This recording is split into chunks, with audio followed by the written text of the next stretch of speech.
David, the superintendent out there, had contacted us about, I'd say about a year ago. They had an interest of doing this Mother Goose shoe that was to be used as an educational vehicle for their students.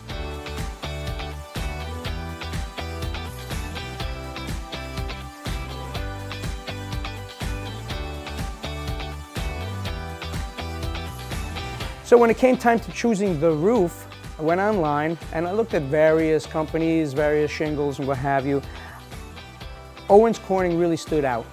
And when I compared them to the others, I said, no, that's the one that's going to be on top of our roof.